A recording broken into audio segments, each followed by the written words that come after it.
If you haven't seen any of my other videos by now, you know I have a sickness. I hate dim and bad headlights. But today, all that is changing, literally, as I finally got my hands on amazing headlights that are compatible with your Tesla Model Y or your Tesla Model 3. These new headlights are projectors, it's sequential turn signals, it's super bright, and it looks amazing. I mean, look at these. Sheesh! This thing is sexy AF. Now, if you already know what you want and want to know how easy these were to install, then skip down in the chapters below. So, what do I mean by bad headlights? Headlights that are reflector headlights means that there's usually an LED light and a silver looking reflector that bounces off that light, creating the light output. Now, these used to be good like 10 years ago. However, nowadays, these aren't really the best choice. Especially in 2023, you not only get weaker light output because the beam is in focus, so the spread is wider and it doesn't go as far.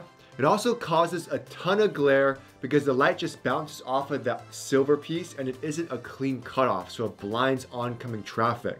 I'll give you one example. The Tesla Model Y long range. Now, the light output isn't as bad as my Tesla Model X because that one is horrible, but you get a ton of glare, so it does blind oncoming traffic. One of the reasons why we delayed getting the Model Y long range as long as humanly possible was because we were waiting for the updated projector headlights that was seen in the Model 3s. However, they ended up just putting those projector headlights in the Model Y performance models only. The beauty with those projector headlights is not only you get that projector housing, so you get brighter headlights and a clean cutoff, but it also has matrix LEDs, making it so you can do cool things in the future in software updates, like have adaptive high beams, where it can keep your high beams on in certain sections and turns it off if it detects a car or a person. So I keep talking about the projector housing. What is a projector housing? It's pretty much a magnified housing that delivers a brighter and cleaner light beam pattern. In most cases, this means the light output will go farther so you can see further down the road, making it so much safer. Pretty much any luxury brand out there today, pretty much any brand out there today, including Toyota, has projectors for their headlights. Now, what's interesting is that Tesla did update the fog lights in all the Teslas to be at least projector housings. So you can see that the fog lights have a super clean cutoff against the white wall. The beam pattern looks clean and it's not spread out, it's more focused, therefore increasing the light output. Now, don't get me wrong, the headlights in the Model Y long range aren't horrible. It's just not as good as the Model Y performance projector housing. Now, one of my go-to websites for safety is IIHS. They test the car safety as well as measure the headlight output distance, which is very important. One thing to realize is just because a headlight is super bright up close doesn't mean they're good headlights. You need headlights that have good distance and that go further as well. You can see that the projector headlights scored the highest level, which is good. It shows the driver and passenger light output and measured it in feet. It also shows it when turning a curve. And it also tests both low beam and high beams. You can see that the low beams on the projectors are really good on straightaways, with it being around 250 feet on the driver's side and well over 300 feet on the passenger side. And also because you're getting that projector housing, you're not going to be getting any glare. So again, you're not going to be blinding people with your headlights. However, if we take a look at the reflector housing, we get an acceptable rating. While on straight roads, the passenger does surpass 300 feet, the visibility for the driver's side barely hits 200 feet, and you can see the visibility range decrease significantly on curves. That, with the increase in glare due to the reflector housing, decreases its total rating. Now, I want to point out again, you notice that they compare the driver's side beam as well as the passenger side beam. All car manufacturers always have the driver's side beam lower than the passenger side beam, again, to not blind oncoming traffic. So keep that in mind. Now, one cool thing I love about some car manufacturers like Audi is their sequential turn signals. It does a great job because it's not only super cool, it's super eye-catching, which makes it more safe. However, none of the Teslas have any of that stuff. When you use the turn signals inside the housing, the bottom lights up. At the top, you have a little daytime running light that lights up. but that's pretty much about it. And don't get me started on the tail lights. However, I'll do a separate video on that later. Overall, it looks okay, but how can we make it better and safer? I got these bad boys from T-Sportline.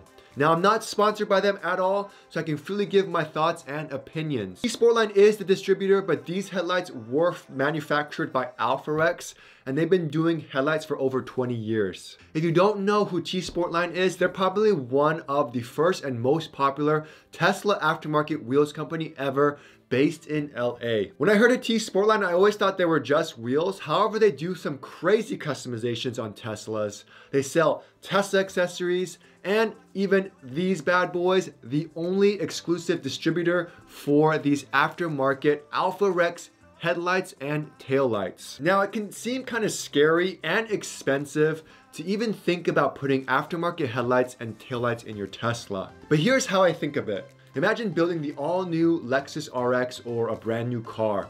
If you were to upgrade to their triple beam LED headlights, it would cost an additional $1,500. So in that sense, it's a pretty legit upgrade for your Tesla because it's not just the quad beam LED headlight projector housing, but all the other nifty features like the sequential turn signals and sexy animations when the car locks and unlocks. Now, these headlights start at $1,650. It comes with a 2-year warranty, and while it's not the cheapest aftermarket upgrade, it's honestly worth it for all the features it has. It comes in an all black housing as well as a chrome housing, and the one I got is an all black housing. It looks super sleek. They tinted the daytime running lights. It has their new signature 3D Ice Cube Nova projectors, which honestly reminds me of the Toyota Prius Prime headlights, which were my favorite headlights ever. However, these headlights just amplify the coolness of Tesla by like 100. First off, you get an illuminated running light when you unlock your Tesla at the bottom. You get the LED tube lighting that provides the daytime running light as well as sequential amber turn signals. You get 4 LED projectors that serve as the low beam, and 2 of the inner ones become high beams. But is it brighter than Tesla's? So now we have to put it to the test. So I decided to test all the headlights, the Model Y Reflector headlights, which is the one I have, as well as the Model Y Performance Projector headlights, which is also the same as the Model 3 headlights, as well as the Alpha aftermarket headlights. Now, I'm not Consumer Reports and I don't have all this fancy equipment and stuff. All I have is an empty road with a light meter and my reflector jacket. Based on Consumer Reports, you need at least 300 feet of visibility to reach an object on the road to react and slow down. So here is my light meter. I got it from Amazon. This is a sensor here. It measures light in lux. So as you can see, it's like a sunny day. 1 means it's at max, so I have to change the range to times 10 and then to times 100. So now it's 260. In full sun, I'm getting over 1,000. So the first test we're gonna do is in the garage just to see the beam pattern as well as the light output. Okay, so as you can see, we're maybe about 10 feet away from the wall. And these are the reflector headlights. Now the fog lights are not on still. However, if you look up here, these are the glare that we're talking about. So we have a towel on that side. So now we're just working with this side here. And I'm gonna go ahead and measure the light output from 10 feet away. Using the lux meter, I have to do times 10. There you go right there, 119, 122. The glare right above, I'm getting around 82. So this is not times 100 or times 10. So definitely a lot of glare. There's even glare over here on this side too. So that is the problem with these reflectors, is it's just this silver reflector that reflects all the light back up. So real quick, you can see that the parking lights are on. Whenever the daytime running lights are on and you have the front fogs on, it turns the front fogs on as well. And because the front fogs is a little projector housing, this is the clean cutoff pattern I was talking to you about. You have no glare, you have a magnified pure white look. So when we're testing the lux here, times 10, we're getting around 217. So very bright for a little fog light. Just for reference, this is the $100,000 Model X. And these are the headlights it comes with. There's like a gap in the middle. You also have insane reflections. So as you can see with the Model Y Performance, there are 2 reflector housings on the inner side. You can see that right there. And that's gonna cause some glare for sure. On the outer side, you have the projector housing, which is that giant magnifying looking glass thing. And when we go put it up against the wall, look at this clean cutoff, man. It is beautiful. And again, the fog lights are not on, but still super bright. We're gonna check, we don't have any times 10, times 100. We're gonna check the glare first. We're getting around 37. In the center, you can really feel that LED light. And now it's getting around 300 something. Yep, 360. Again, I am only measuring one side to not skew the test. I'm gonna see if I could cover up the reflector portion. And then now you don't have that beam anymore. You do have this additional beam. This is part of their matrix design, I think. So one cool thing, when you are up close and you're adjusting the headlights, they turn off the reflector side and they just leave on the matrix LEDs. And this is what you get. These are the matrix LEDs that they have inside of this little projector housing. Based on the testing, I found that the driver's side beam pattern was a little too low. The cool thing with the projector style housing, if it's all projectors, is that because you get such a clean cutoff, you're able to get away with a higher headlight output because there isn't any glare above. My old Model Y headlight was kind of up here, which is a little bit higher up. So now we're measuring it with the light meter. Times 10, we're getting 220 something, 226. Good morning, guys. As you can see, it is now 3:40 in the morning. I had to wake up bright and early so you guys can see the testing that I'm doing. So for this test, I have a straight road here. It's just a straight road, nothing crazy. And I am gonna make sure the fog lights are not on. So here it is with the fog lights on, and now the fog lights are off. So already it decreases some of the light output, like close by. My headlights are on. So that's why it's constantly gonna make that sound. I'm not gonna talk so loud because I'm in the neighborhood. I got my light meter here. I'm gonna go ahead and test the light output. We're gonna go on the driver's side and see how bright it is. So as you can see, the light meter is right up against it. It's super bright. That's pretty much the brightest it can be. And I'm getting around 1600 almost, but that's times 100, so keep that in mind too. Now, we're gonna go ahead, I got the measuring tape. I'm gonna measure 20 feet out, and then we're gonna go ahead and see how the light output is. I also got my reflector jacket on so you can kind of see that, the light is still reflecting off of me, no problem. 20 feet out is gonna be about to here, which isn't even that much, I realized. So if I am here, I can kind of see that it's the brightest, like right here. I'm blinding myself. I'm gonna have to switch it from 100 because I'm not getting anything. So as you can see, it's shining right there, and I'm getting around 74. So now we are going further back. Let's just say if 20 feet is there, yeah, let's just say this is 100 feet over here. So with just normal street lights here, it does look a little bit brighter. In this area, I'm getting around 0.9. I'm not getting any light output, so I'm gonna have to reset this. Here is the headlight brightness. As you can see, there's still some brightness on my light meter output. I'm getting around 25. If we're gonna go 200 feet, we're gonna come all the way. Dude, it's scary here. Like even probably 500 feet away, that sign is still lit, which is good. So I'm over here now. This is probably about 300 feet, like a football field length away. I'm gonna come down. So here it is right here. It's still showing some of that brightness. And I'm getting around 7. I'm gonna go over here. I'm gonna go over to the driver's side on this side. Do I still have the reflectors on me or did it go away? All right, so same thing, but now we have the Model Y Performance with the projector headlights. Already I noticed a huge difference. The light is so much more cleaner and brighter. Times 100, I'm getting 1000. Yep, it's super bright right there. This is times 100 too. I'm getting over 1000. So now we're gonna go out 20 feet. So now it's times 10, 118, 102, 104, 109. So very bright here. And now we're gonna keep going out. Oh man, what a workout. But yeah, you can already see just the clean cutoff. It's wider, the pattern. I think right here is good. I'm getting 48, 51, 53, which is nice, and it's pretty far away. And then we're gonna go even further, so we're probably gonna be about 200, 300 feet over here. I'm sure you could still see my jacket. And let's take a look at the meter here. And we're getting around 6. I think I have to come lower. 7. The light goes all the way over there, just like with the projectors. And I'm all the way out here. Okay, so here's how the headlights look with the fog lights on. So it has a lot of distance to it, lights up the area right in front of me. So again, the fog lights are on. As you can see, the beam pattern, it comes all the way out to like around here. Like I can still see it on this side over here. However, it's not as bright. That's definitely something to notice, that the AlphaRex headlights, it may not be as wide of a spread. It's more direct and focused in front. And the fog lights act as a foreground light, and it does definitely help light up the bottom part.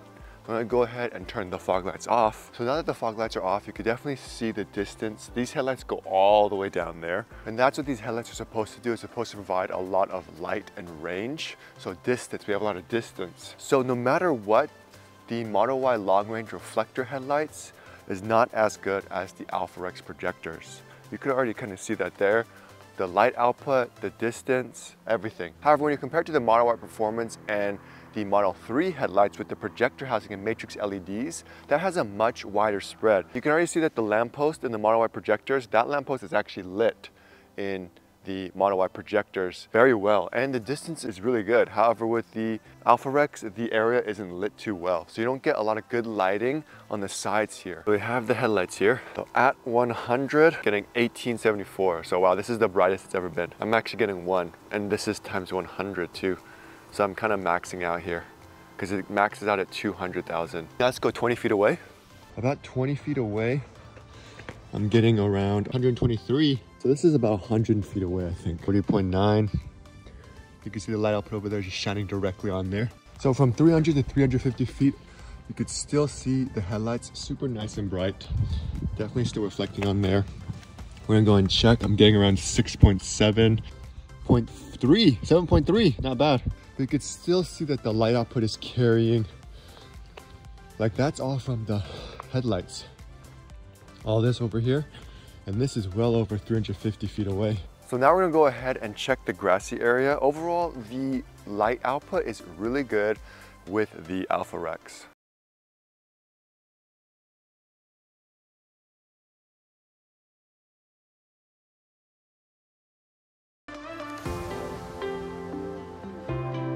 Okay, so I try to find a nice open grassy area to do this part of the test. So as you can see, you have the majority of the light output coming from right here. So a lot of the light output is just right in front of us. And I'm sure you can see on my reflector jacket, I'm hoping if I come all the way down. So I'm on a nice huge field here. We're gonna see how far I go. I don't know if I'm gonna even be in the camera shot at this point, but I think the light output spread stops around here. As you can see here, you can still kind of see my jacket, but the light output decreases around this area here. The driver's side looks like it stops around that same area, just kind of like right around here. Some light output, but is it usable light output? I don't know, probably not.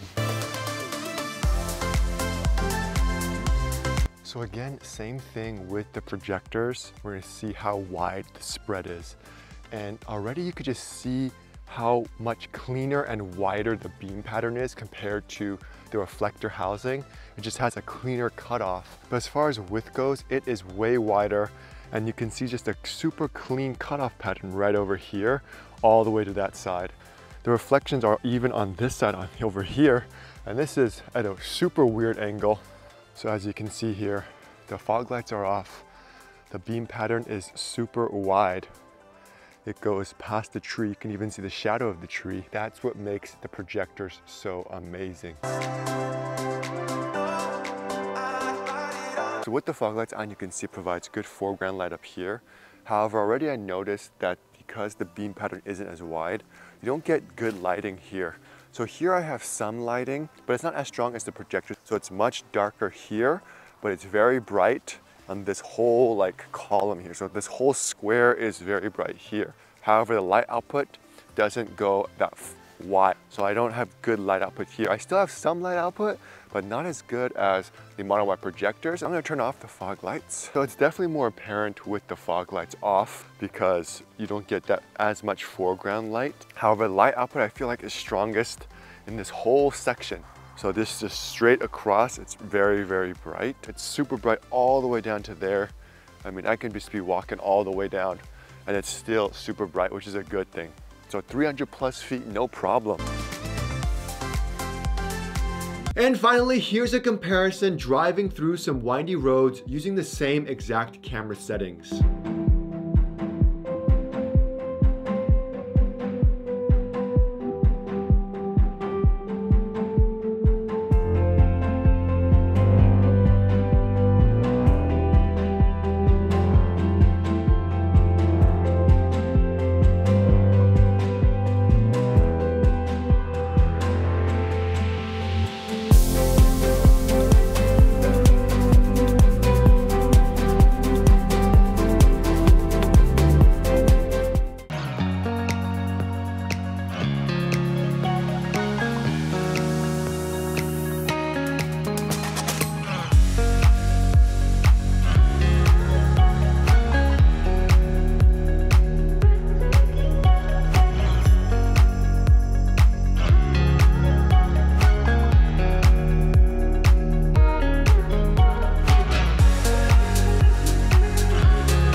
So again, before you do the installation, make sure to put your headlights on a wall and mark it with blue painter's tape about 10 feet away. Okay, so I know this part might seem scary, but in order to install the headlights, we're gonna have to remove the front bumper. Now, as far as tools that you need, having like some sort of towel or yoga mat helps. Make your life easy. If you have a power tool, that'd be great.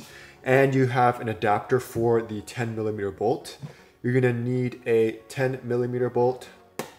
Also, a flathead screwdriver is nice to have. And there is a bolt that's a little bit difficult to get to. And having an extension, something like this I got on Amazon, may be helpful. So I'm gonna go ahead and show that to you. I have my trim tools here. These are stuff you can use if you don't have a power tool, but I do recommend just get one. The things we have to remove. You see 2 clips here. So there's 1 clip here, 2 clips there. Once you remove those 2 clips, you have to remove this plastic trim piece, and it's held in by clips as well. You don't have to remove all of it, just probably up to here, because there's a bolt right here that we're gonna have to get to, a 10mm bolt. You have some more clips at the bottom of this plastic thing.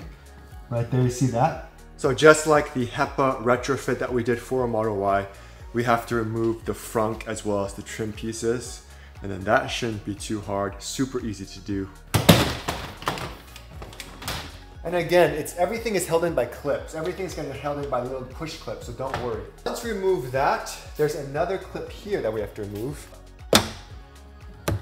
Just like that. So that's what we're gonna be lifting up. And after you lift it up, you can remove it with this. And I lost it. So we have 4 bolts to remove. Easy to do. That's it. 1, 2, 3,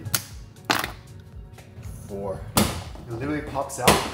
And you have that connector piece here, very simple to remove. So the trim pieces, there's 2. Flathead screwdriver gets it out real easily.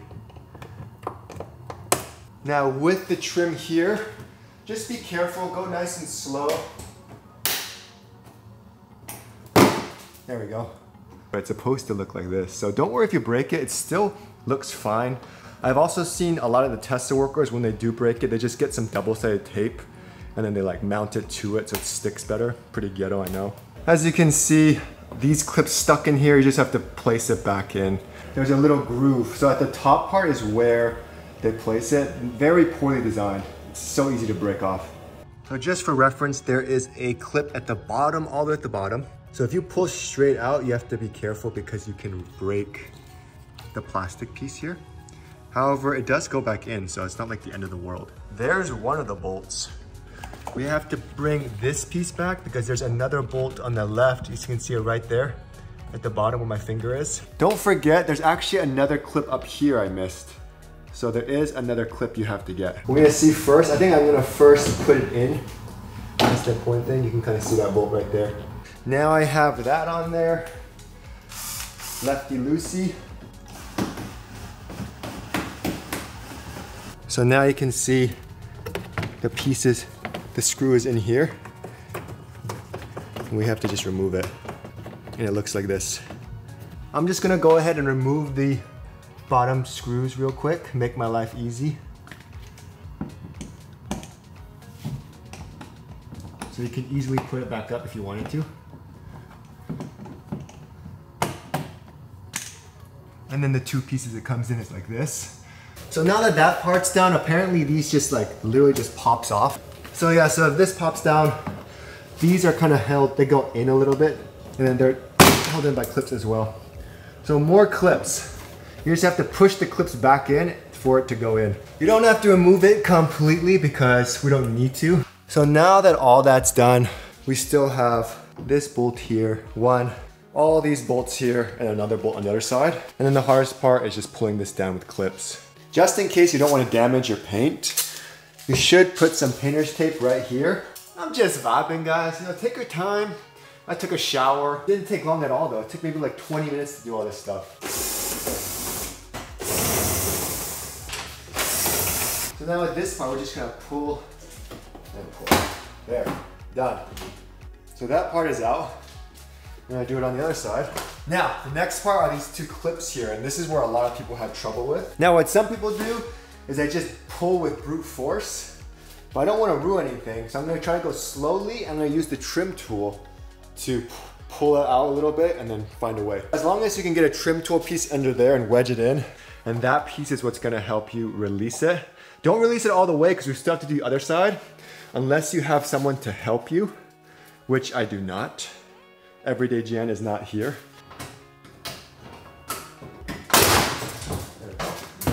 Nice. So that's what I'm talking about. It's like a triangle shape that goes right into here. And then these are the clips I was talking to you about. Maybe I broke one, I'm not sure. But yeah, it goes in like that. So that's why when you are doing this, you want to push down like that. So to remove the headlight, it seems as simple as pulling this red tab and then wiggling it free. Okay, so the first one we're gonna remove is the black one. So the black one is the headlight. So that's out. So already you can kind of see it's falling down. We don't want to break this. So I'm gonna hold it with my hand here. Otherwise. So now there's a little plug. So it should just come straight out, yep. So the plug is in the back over here. And then this is the piece that kind of pushes in. That's the hole we're gonna align it with. And then my plug is over there on that side. So it's pretty much very easy. It's just plug and play, just a simple swap. Okay, so the only thing I really have to do is feed this wire through that big hole over here. So all I'm gonna do is line up this plug with the plug over here. Okay, cool, that's in. I'm telling you, even Everyday Jan, my wife, can do this. They make Teslas very easy to do. Here is the plug that I was talking to you about. So we're just gonna plug this into here. There's a piece at the top, yep, right here. So I didn't plug it into the battery yet. I still have to remove my HEPA filter. So this one needs that 12 volt power to turn on. I'm just gonna remove the HEPA filter. Again, it's just two screws here. Just gonna do this. Man, last time I like dropped this into that crevice in there, so that was annoying. So again, when you are wiring stuff, try not to get anything pinched. Like I can already feel a good spacing right underneath here. Also, if you see any orange wire, you don't want to cut it and you don't want to pinch anything. Orange wire here. This is what all I did. Yep, it just pops off. It was the easiest retrofit in the history of retrofit. So all you have to do is loosen this up slightly. I always put the black one in first because that one's our ground. So let's go and try it one more time. It's on. Nice. So that's the cool thing, the daytime running light becomes a turn signal for improved visibility. But again, I verified it, it does work both sides. I just need to get some zip ties to zip tie some of the wires on the right side and then we'll be good to go. I'll do that later. I think the next hard part is gonna be putting this bumper back on. Okay, so I'm going to assume that you don't have helpers. So I'm gonna try to do this all by myself, even though Everyday Jan is recording. So again, I try to line up this black piece here with the black knob on this part. And like I said before, I think it's gonna be really annoying to put this into the bumper. So I'm gonna try to angle it so it can go underneath first. Go slow, take your time. And this is what I mean by the bottom part.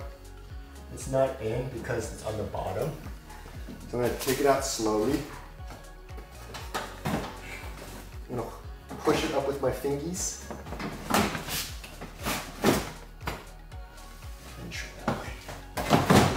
There we go. Use these holes as a point of reference because you just kind of get discombobulated.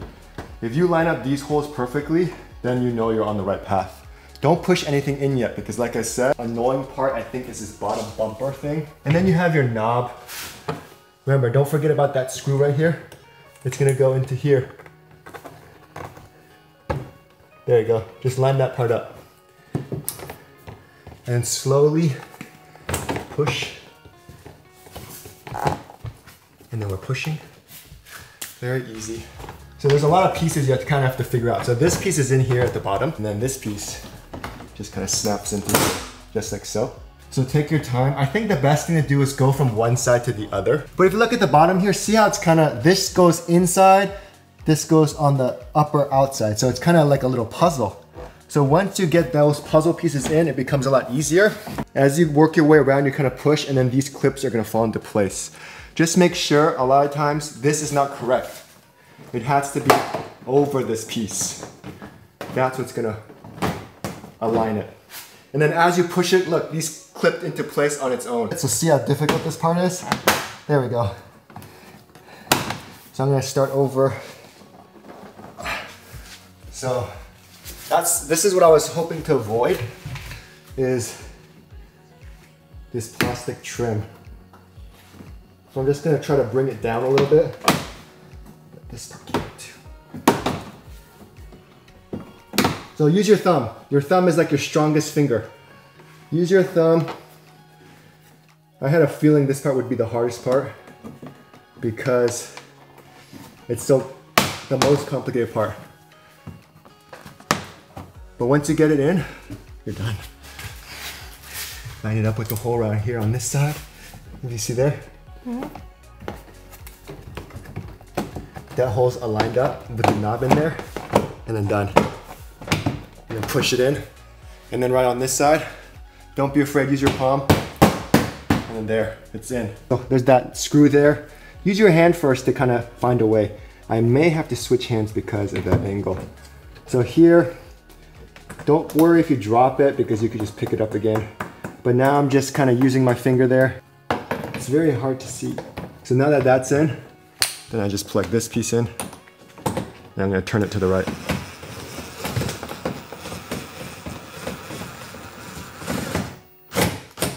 And it's in. So again, the hard part is over because we put this piece in, the bumper's back in, I didn't ruin the wrap. Don't forget about this clip here. This is the one I always forget about. Okay. That clip there. I see it.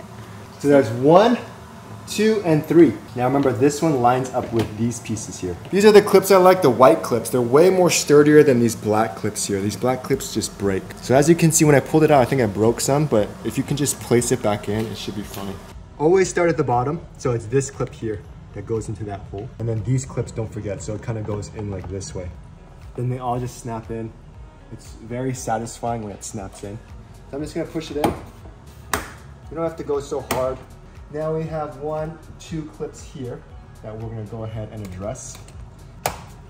Yeah, the long one goes into there. Okay, so this one is for this small one here. Yeah, done. Next is a fun part. We have to put all these clips back. Now I was watching a video. The guy actually said to put this in first and then just push this in. It'll make it way easier than having it like this and trying to push it in. Okay, now we got the hard part out of the way. We just have to put the frunk in. Again, before you put the frunk in, find that wire. When you're placing the frunk back in, you don't want to smash it down. And I'll tell you why.